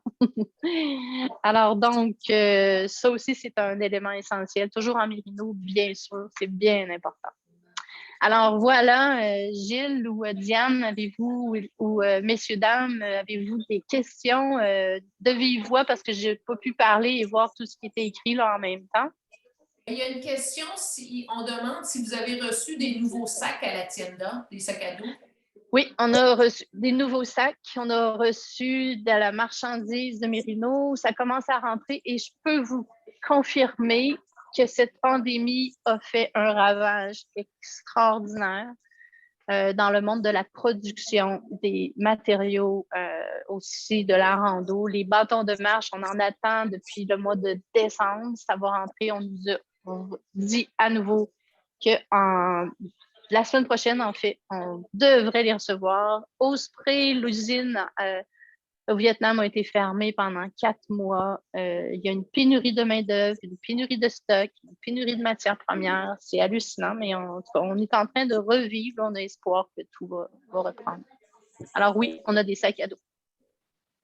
En parlant de revivre, vos heures d'ouverture, est-ce que ça va augmenter ou comment ça se passe, là? On est effectivement à heure réduite, jeudi, vendredi, samedi, mais sachez que les autres jours, on est là. Et sur rendez-vous, le mercredi, on a tout le temps des rendez-vous. Et le dimanche, on fait tout le temps des formations, soit préparation bagage ou de marche afghane ou de rencontre clients. Alors, nous, on vous invite à nous écrire à info Centre La Tienda. Si vous êtes de Gatineau, vous passez à Montréal, je vais m'organiser, je vais être là, ça va me faire un immense plaisir. On est en réduction de staff, on est en réduction de tout ça. Mais oui, on travaille pour réouvrir plus régulièrement. Mais sachez qu'on est quand même disponible sur demande. Avez-vous d'autres questions? Est-ce que vous recommandez un sac de taille? Oui. Ça encore, c'est comme disparu du marché. Mais si vous en trouvez, bien sûr, mettre votre caméra, mettre votre petit guide, c'est intéressant. Attention, par contre, à trop mettre de choses à l'intérieur parce que là, actuellement, ce qui se trouve sur le marché, c'est un sac qui s'attache justement à la taille et le poids tire sur vos vertèbres dans le bas du dos, ce qui n'est pas favorable quand vous avez en plus un sac à dos. Alors, essayez d'avoir le minimum. Mettez pas votre... C'est tellement embêtant. Mettez votre argent, mais mettez-en pas trop. Essayez de ne pas avoir de monnaie. De toute façon, on paye beaucoup avec les cartes de débit maintenant ou de crédit. essayez d'alléger le plus possible votre sac de taille. Et si vous êtes capable d'en trouver un qui a une petite ganse par l'intérieur dans lequel vous pouvez passer votre sangle de sac à dos sur votre bassin, là, vous êtes en affaires. Et souvent, ils ont des ganses que vous pouvez venir mettre à l'épaule. Mais étant donné qu'il est tenu par la taille, ça vous libère la pression. Ne mettez pas de pression sur vos épaules. C'est pas ça l'objectif. Le monde arrive ici, là, ils ont mal dans le dos, ils ont mal dans les épaules, ils ont traîné toute leur vie une sacoche, ils ont traîné un ordinateur. Le monde est... Moi, si je pouvais passer une loi d'enlever tous les sacs à dos, pas de gants sur les hanches, je le ferais. Et les sacoches, évitez d'avoir des sacs que vous allez traîner sur vos hanches. Ayez aussi un petit sac, ça, je ne l'ai pas apporté, là. C'est un petit sac de magasinage. Jasmine, donnerais-tu un petit sac de magasinage, s'il te plaît? J'ai de l'aide. Je vous montre. Merci. Alors, ça, c'est un petit sac à dos. Là, ça va faire du bruit. Là. Attendez. Je le mets tout petit. Là. Donc, vous savez, là, c'est le genre de petit sac avec des ganses, avec des courroies. Ayez un petit sac comme ça qui se compresse tout petit. Parce que le soir, quand vous allez déposer votre sac à votre hébergement, vous allez vouloir aller prendre une petite marche dehors, aller visiter le village.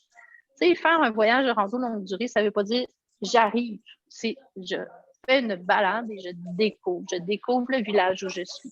Alors, ça se peut que dans ce petit sac-là, vous mettiez votre imperméable, votre foulard, votre veste. Et quand vous allez aller à la douche, parce que vous avez des douches, je pense, en dortoir parfois, ben, vous mettrez vos vêtements propres à l'intérieur, secs. Et là, ben, ils ne vont pas traîner à terre pendant que vous prenez votre douche. Alors ça fait partie de l'équipement aussi. Puis ça, on en a, puis on a des promotions là-dessus actuellement. Juste montrer, ça, c'est la grosseur que ça fait, le petit sac. En tout cas, je sais pas si on en a des plus petits que ça. Ça ressemble un peu à ça. Puis là, vous l'ouvrez, puis le sac... Oui, exactement. Okay, on a un modèle de petite boule. Ayez toujours un sac qui va fermer avec une fermeture éclair. Surtout parce que surtout si vous allez à l'étranger, ben on marche jamais avec un sac qui a une ouverture. C'est garanti. J'essaie de dire en avant, Jasmine, tu veux-tu me le donner petit, s'il te plaît? Sur le dessus. Voilà. Merci. Alors voilà, regardez, c'est tout petit. Ça rentre dans ma main. OK? Puis on est en promotion là actuellement. Voilà. Pour dormir, recommandez-vous un sac de couchage ou simplement un sac à viande? Oui, l'expression sac à viande, c'est quand on est végétarien, c'est un peu dur, ça. Alors, moi, je vous dis non. Puis ça, on avait créé le plus merveilleux des sacs de couchage et pénurie de matières premières, ils ont arrêté de le faire. On est en train d'essayer de retrouver un fabricant au Québec, parce que je ne veux pas m'en aller fabriquer à l'extérieur du Canada. Évitez les sacs momies, première chose. Évitez le duvet. Pourquoi éviter le momie? C'est parce que vous marchez toute la journée, l'acide lactique doit bouger dans vos jambes et le momie, vous allez virer fou, là, vous allez être coincé. Le duvet, j'ai une anecdote pour les sacs momies. Quand j'ai fait Compostelle, il y a un type qui était couché au 2e étage dans le lit, puis il y avait un lit momie. Et puis à un moment donné, il s'est tourné, puis il est allé un petit peu trop loin. Puis là, il n'a pas pu se retenir parce que ses jambes étaient prises en bas.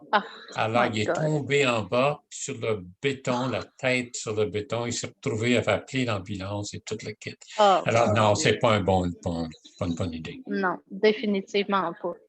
Et éviter le duvet parce que ça garde l'humidité. Comme le coton, jamais en voyage, le coton, jamais de duvet, c'est bien important. Et isolé de tous les côtés. Alors, c'est pour ça que le sac, on dit sac à viande, sac d'auberge, drap d'auberge aussi. Souvent, ces sacs-là, c'est pour mettre dans les sacs de couchage pour amplifier la température ou vous êtes dans un hôtel puis vous voulez avoir votre propre confort. Quand on avait fait fabriquer notre sac de couchage, la fabricante, elle nous l'avait bien dit, c'était super important, l'isolant n'était pas piqué de bord en bord pour le tenir, parce que si c'est piqué bord en bord, la chaleur va sortir par la couture. Donc, imaginez s'il n'y a pas d'isolant. Notre fermeture éclair de côté avait un isolant aussi pour pas que la chaleur sorte par la fermeture éclair. Donc, c'est donc dire que si vous avez un drap d'auberge ou un sac à viande, il n'y a aucun isolant. Il suffit d'une journée humide, froide, et là, vous allez passer la nuit à essayer de vous réchauffer et toute votre énergie va avoir été là-dedans toute la nuit. Et le jour, vous allez avoir de la misère à avancer parce que vous n'aurez pas fait le plein d'énergie de vous reposer pendant la nuit. Le sac qu'on avait fait, il s'ouvrait en entier. Donc, s'il fait chaud, pas grave, je l'ouvre, puis je sors les pattes, puis il ouvrait du bout. Parce que moi, j'haïs ça, dormir les pieds coincés. Alors, donc, essayez de trouver ça, mais je le sais, c'est archi difficile. On a plein de clients qui n'arrivent pas à en trouver nulle part. C'est fou. On a des beaux défis. Désolée, je suis vraiment désolée. Mais bref, non. Mais ayez un sac de couchage qui est archi léger. Nous, on avait réussi à en faire un en bas de 1 kg parce que ça fait partie du 6 kg de marchandises. Donc, maximum 1 kg. 5 degrés, c'est suffisant. Je pense qu'au Québec, là, il y a le chauffage. En plus, en Europe, il y a rarement du chauffage dans les hébergements. Mais au Québec, vous en avez. Fait qu'il n'y a pas à craindre avec ça. Ouais, fait que sac de couchage. Et le sac de couchage, dans les vidéos, regardez bien, là, parce que je ne peux pas m'installer pour vous montrer comment le remplir, mais c'est la première chose que vous allez rentrer dans le fond de votre sac à dos. Et un sac à dos se remplit toujours couché, jamais debout. On doit bien équilibrer le sac avant de le monter, le cintrer et le mettre dans le dos. Est-ce qu'il y a d'autres questions? Je voudrais juste rajouter que pour le sac, pour le chemin des Outaouais, nous, on fournit les oreillers, mais les gens doivent apporter une tête d'oreiller. Parfait. Donc, ça a ajouté aussi dans le sac, là, en tout cas, c'est spécifique au chemin des Outaouais, là, mais c'est ça. Excellent. Ben, je rajouterais, Diane, à ce moment-là, ne choisissez pas une tête d'oreiller en coton. Allez-y plus en polyester à ce moment-là. Je vous dis, coton, c'est un éponge. Alors, oui. Et bien sûr, dans votre sac à dos, vous avez votre trousse de premiers soins. Ça, c'est essentiel. Et placez, j'aime bien dire, développez un toc avec votre sac à dos. Toujours placer les choses de la même façon. Comme ça, vous ne vous perdrez pas. N'oubliez pas, vous changez d'endroit à chaque jour. Alors, si à chaque jour, c'est long faire votre bagage, si vous avez de la misère à rapatrier toutes vos choses, ça devient stressant pour vous et le stress se dégage. Puis là, ça devient un groupe un peu stressé. Je n'ai pas pris ma corde à linge pour vous montrer, mais on a une petite corde à linge à 7 $. C'est élastique, elle est tournée. Vous accrochez vos trucs parce que s'il pleut ou si vous faites votre lavage. Puis en passant, nous, on fait notre lavage sur le chemin juste quand on sait que ça va sécher. S'il pleut, on ne fait pas de lavage. Puis on préfère aller prendre l'apéro avec les autres marcheurs que de faire du lavage. Je ne sais pas vous autres comment vous êtes, mais on lave juste quand on sait que ça va sécher. Et les chaussettes, en passant, quand vous les mettez sur votre sac à dos, comme je disais, et on vous montre aussi ici comment attacher, à quoi servent toutes les sangles là, sur votre sac. Il y a plein d'accessoires sur un sac à dos que le monde ne sait pas à quoi ça sert. Sur le sac à dos, on accroche nos chaussettes par la cheville. Là, je l'ai tourné à l'envers pour le faire aérer. Mais quand vous allez l'accrocher sur votre corde à linge, on l'accroche par les orteils. L'eau va descendre et si la cheville est mouillée le matin, c'est pas grave. Mais si vous l'accrochez comme ça, les orteils vont être mouillés. Puis là, vous rentrez de l'humidité dans vos chaussettes. Puis, je fais peut-être une micro-parenthèse, là, Diane, par rapport à la crème NOC. Si vous l'essayez, puis la NOC n'est pas facile à trouver. Là, on est encore là en commande. Ça devrait rentrer bientôt. Le Hypafix et la crème NOC, ça ne tient pas. Si je mets de la crème NOC et le Hypafix va s'en aller. Nous, on conseille de mettre la crème NOC le soir avant de se coucher pour avoir une micro-couche pour que ça ait le temps de s'absorber, pour que le matin, si vous avez de l'Hypafix à mettre, que ça tienne au sec, évidemment. Échangez vos chaussettes aux heures maximum, aux 2 heures. Il y a une phrase qui dit « Mieux vaut partir comme un vieux pour arriver comme un jeune, parce que si vous partez comme un jeune, vous allez arriver comme un vieux. » Alors, la première heure de votre voyage, elle va passer vite. La deuxième aussi. Mon Dieu, il faut changer déjà nos chaussettes. C'est vous qui décidez. Si vous voulez arriver dans une fin de voyage, wow, extraordinaire, et prendre le temps de prendre le temps. Faites des Shinrin-yoku, des bains de forêt quand vous arrivez dans un beau sentier.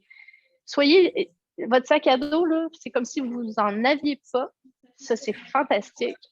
L'équipement le plus léger possible, le moins possible à gérer, et là, vous allez faire un voyage extraordinaire. Et comme j'aime bien dire dans nos voyages qu'on accompagne, aujourd'hui, ça va être une magnifique journée, comme vous venez de faire. Merci beaucoup, Anne. Ça fait un grand plaisir. Je remercie chacun des personnes qui ont présenté et je suis vraiment heureux de cette présentation. C'est une première pour nous de faire ça en ligne. Alors, je pense que ça s'est assez bien passé et nous avons pu rejoindre de ainsi beaucoup plus de personnes que normalement on aurait pu le faire. Alors, je ne sais pas s'il y a d'autres commentaires, mais ce que je veux dire, c'est que je souhaitais à chacun une vraiment très, très belle marche. Est-ce qu'il y a quelque chose à ajouter, Diane? Ça va?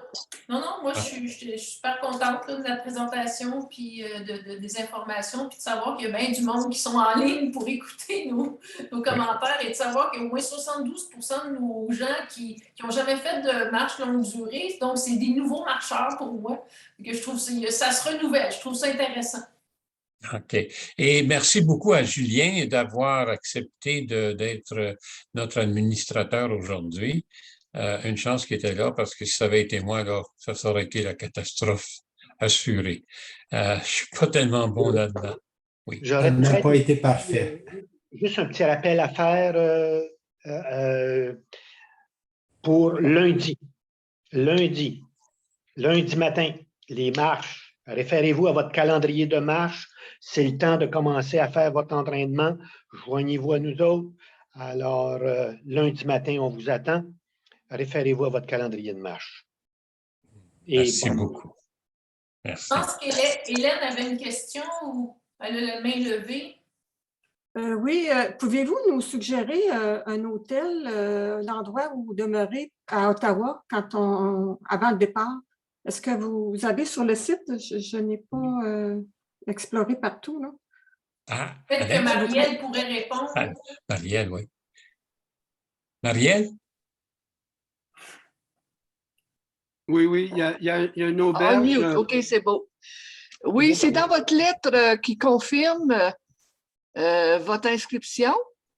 Quand vous descendez après, c'est la dernière page, il y a 3 sites, il y a 3 endroits qui sont suggérés. OK. Puis il y a des prix raisonnables. Entre autres, il y a une auberge de jeunesse, il y a un endroit qui est tout près du point de départ, à même pas 5 minutes. Puis l'autre aussi, c'est à peu près ça, 5-10 minutes du point de départ.